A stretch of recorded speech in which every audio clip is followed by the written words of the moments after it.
यवतमाळ जिल्हा कारागृहामध्ये कैद्यांचा राडा, 5 जणांनी मिळून एकाला केली बेदम मारहाण, अवधूतवाडी पोलीस ठाण्यामध्ये तक्रार. नागपूरमध्ये बर्ड फ्लूचा शिरकाव, मोठा ताजबाग परिसरामधील कोंबड्यांना लागण, आसपासचा 1 किलोमीटरचा परिसर बाधित क्षेत्र म्हणून घोषित, परिसरात निर्जंतुकीकरण करण्याचे आदेश.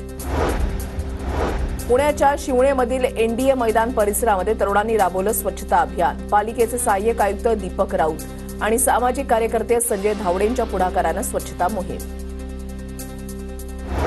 नेवासामधील मोहिनीराज मंदिरातील यात्रोत्सवाला सुरुवात, शेकडो नंदादीप प्रज्वलित करत यात्रोत्सवाची सुरुवात. भगवान विष्णूंच्या स्त्रीरूप अवतारातील एकमेव मंदिर म्हणून मोहिनीराज मंदिर प्रसिद्ध.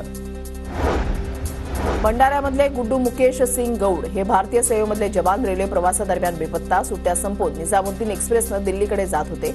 5 दिवसांपासून शोध सुरू, गौड यांचं फक्त सामानच दिल्लीमध्ये पोहोचलं. अहिल्यानगरमधील चोरी करणाऱ्या महिला आणि मुलांच्या सराई टोळीला राहुरी पोलिसांकडून अटक, आरोपींकडून 4,25,000 रुपयांचा मुद्देमाल हस्तगत, अनेक ठिकाणी त्यांनी चोरी केल्याची माहिती.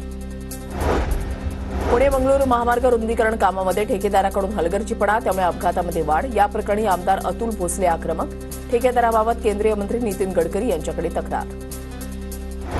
आगामी सिंहस्थ कुंभमेळ्याच्या पूर्वतयारीसाठी नाशिक महापालिका 140 अभियंत्यांची पदं भरणार, तांत्रिक मनुष्यबळाचा तुटवडा दूर करण्यासाठी पदं भरण्यास राज्य शासनाची मान्यता. मागेल त्याला सौर कृषी पंप, महावितरणचे 100 दिवसांचं उद्दिष्ट 60 दिवसामध्ये पूर्ण, 16 मार्चपर्यंतचं उद्दिष्ट 4 फेब्रुवारीलाच पूर्ण.